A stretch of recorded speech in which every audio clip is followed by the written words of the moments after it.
हमेशा स्पिरिचुअलिटी पे ही क्यों क्वेश्चन उठते हैं कि मतलब क्या ये ऐसा है कि कलयुग है तो ऐसा ही होगा कि अच्छी चीज़ों पे क्वेश्चन होगा? क्योंकि आप 4 दोस्तों में ये बोल दो कि नहीं यार मैंने ना सिगरेट और दारू छोड़ दी है क्योंकि मैंने अब मंदिर जाने लगा हूँ, तो लोग कहते हैं अबे तू पागल हो गया, ये कोई उम्र है बाबा बनने की? या फिर आप अपने घर में ही कुछ ऐसी अच्छी प्रैक्टिस बता दो कि मैं नॉनवेज छोड़ रहा हूँ यार, क्यों क्यों इन चक्करों में पड़ रहा है, तेरी कोई उम्र है ये करने की, अपने काम धंधे पे ध्यान दो। तो मैम ऐसा क्यों है कि लोग हमेशा अच्छे डिसीजंस को या स्पिरिचुअलिटी को ही क्वेश्चन करते हैं? जैसे अभी राम मंदिर में हुआ, तो अभी भी चल रहा है कि हॉस्पिटल बना देते या कुछ बना देते। अरे बन रहा है। हाँ वही तो, पर ऐसा क्यों बन रहा है, सब बन रहा है, पर ऐसा क्यों है कि मतलब सब कुछ बन रहा है कि क्यों हमेशा ये क्वेश्चन होंगे? क्या है मतलब ऐसे ही चलती रहेगी दुनिया? अच्छाई तो इतनी इजी होती तो फिर सभी अच्छे बन जाते। और प्लस जब आप अच्छे बनते हो ना, और अगर आपको उस वक्त लोग पीछे खींच रहे हैं, तो एक बहुत बड़ा ये एग्जाम्पल है कि आपको उन लोगों से दूर हो जाना चाहिए। क्योंकि वो आपको इसलिए नहीं पीछे खींच रहे हैं कि वो चाहते हैं कि आप ये, उनको ऐसा लग रहा है कि यार कोई एक अब हमारे सामने जो हमको रोज बताएगा कि हम गलत है, तो वो उनको अंदर से खाएगा कि ये जो कर रहा है ये अच्छा है, हम जो कर रहे हैं वो गलत है। अभी तक उनको बताने वाला कोई नहीं, क्योंकि पूरे ग्रुप में सभी वही कर रहे हैं। पर अब एक अचानक से ये जो अच्छे पाथ पे जा रहा है, रोजाना इनको बताएगा कि तुम गलत पाथ पे हो, वो किसी को पसंद नहीं है। तो इसीलिए वो आपको वापस पीछे खींचने की कोशिश करेंगे कि नहीं ये चीज़ गलत है। और दूसरा, आई थिंक हम बहुत स्टार्ट से ये चीज़ हमें सुनाई गई है कि बुढ़ापा पूजा पाठ का समय है, जो मुझे लगता है सबसे बड़ा रीज़न है आज का यूथ खराब होने का काम। क्योंकि आप भगवान को क्यों मनाते हैं, या आप स्क्रिप्चर्स, चलिए भगवान भी नहीं, मैं कहती हूँ आपको, मैं डिवोशन की ओर भी नहीं लेके जा रही, आप स्क्रिप्चर्स पढ़ रहे हो, स्क्रिप्चर्स पढ़ने का रीज़न क्या है? क्या है स्क्रिप्चर्स में? स्क्रिप्चर्स में नॉलेज है। किस चीज़ के लिए? जो हमारे वैदिक स्क्रिप्चर्स है। हाँ जी। हाँ वो मतलब इट्स अ लाइफस्टाइल, जीना कैसे, जीना कैसे, एग्जैक्टली जीना कैसे है, ये सीख कब रहे हो जब जीना बचा ही नहीं। फैक्ट्स। हाँ सही बात, एकदम लॉजिकल बात है। जिंदगी बची नहीं, तब आप सीख रहे जिंदगी जीना कैसे। तो ये इससे ज्यादा स्टूपिड हरकत और हो क्या सकती है? तो इसीलिए ये आपको बहुत पहले से इन चीज़ों में जोड़ दिया गया। अब इसका दूसरा रीज़न है क्योंकि सबको ऐसा लगता है भगवान से जुड़ना मतलब इस इंसान को आश्रम में रहना चाहिए, कुटिया में रहना चाहिए, जंगल में चला जाना चाहिए, पैसे छोड़ देने चाहिए, काम छोड़ देना चाहिए।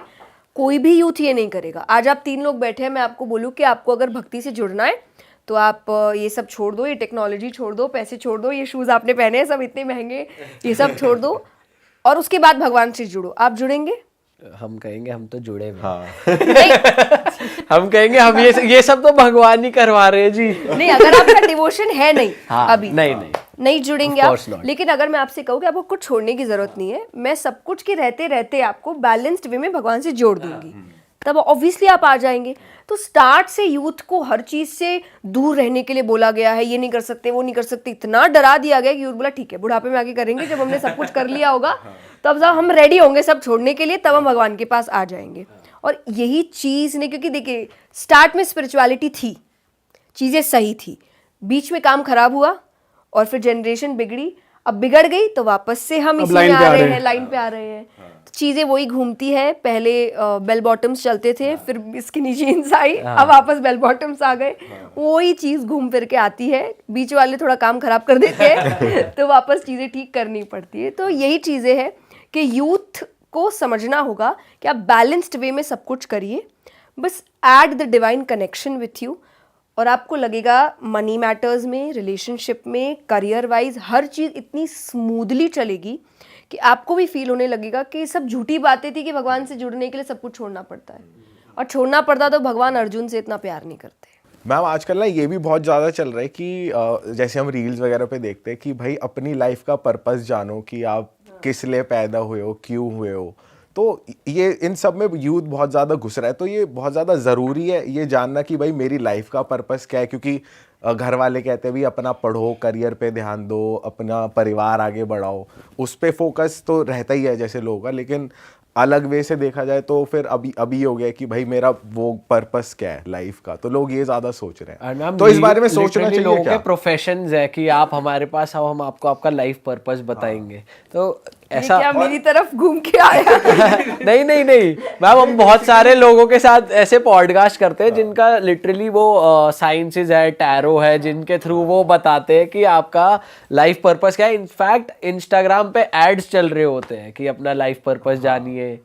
तो ये कितना जरूरी है बेसिकली, अपना लाइफ पर्पस जानना जरूरी है भी या नहीं, कि भाई जैसे चल रहा है वैसे चल कोई बता सकता है किसी दूसरे का कि तेरा ये लाइफ पर्पस है? पता नहीं।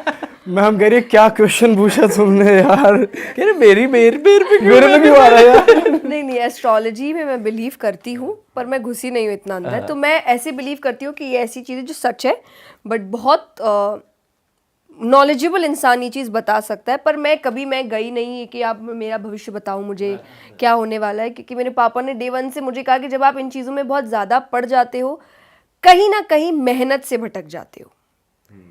तो आप होता है ना कि हाँ सक्सेस के लिए मैं ये पहन लूँ, तो मेरे पापा को ये डे 1 से पसंद नहीं था। तो उन्होंने हमें कुछ कभी पहनाया नहीं। और कभी कोई आके बोले भी, जब आई थिंक मेरा करियर थोड़ा अच्छा जाने लगा था, तब होते ना आपके आसपास बोलते कि अच्छा स्टार्ट वेयरिंग दिस, एंड होता होगा, मैं बिल्कुल इस चीज़ को नकारती नहीं हूँ, क्योंकि क्योंकि हमारा ही स्क्रिप्चर है। हाँ बिल्कुल, एस्ट्रोलॉजी हमारा ही स्क्रिप्चर है, पर हाँ उसका ज्ञान होना बहुत बड़ी बात है, हर किसी को नहीं होता। पर पापा वाज लाइक कि अगर तुम्हारा ध्यान उस पर चला गया तो तुमको ऐसा लगेगा वो पहनते ही कि हाँ इसकी वजह से सक्सेस आया, अच्छा ये करने के लिए मैं ये पहन लेती हूँ, वो करने के लिए मैं ऐसे ही कुछ कर लेती हूँ, तो तुम मेहनत नहीं करोगी।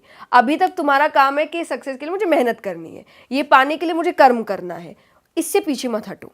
ये ह्यूमन नेचर ही है मैम, कि अगर किसी ने कुछ कह दिया उससे वो बात बन गई तो फिर वहां पे जाएगा कि हाँ इसकी वजह से हुआ है, मेरी मेहनत तो पता नहीं उससे हुआ है कि जैसे नहीं हुआ। लकी शर्ट पहना था इसलिए आज पेपर अच्छा गया, नहीं तुमने पढ़ा था इसलिए पेपर अच्छा गया, नहीं पढ़ते तो वो शर्ट कुछ नहीं कर पाती। तो ये मुझे बचपन से सिखाया गया, तो मैं इसलिए पढ़ी नहीं इन चीज़ों पे कभी।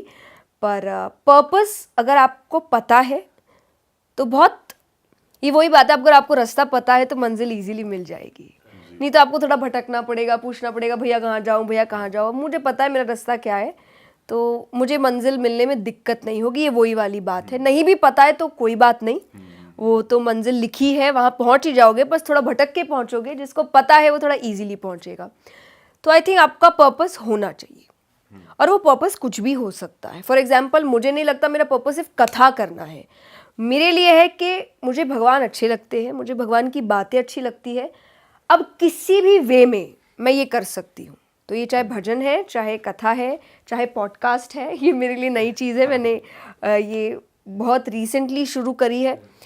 पर मेरे लिए यही था कि ये भी एक माध्यम है लोगों तक पहुंचने का, भगवान की बात बताने का, यूथ से कनेक्ट होने का, जो अगर 7 दिन, क्योंकि उनके पास टाइम नहीं है, तो शायद ये 1 घंटे में वो सुन ले।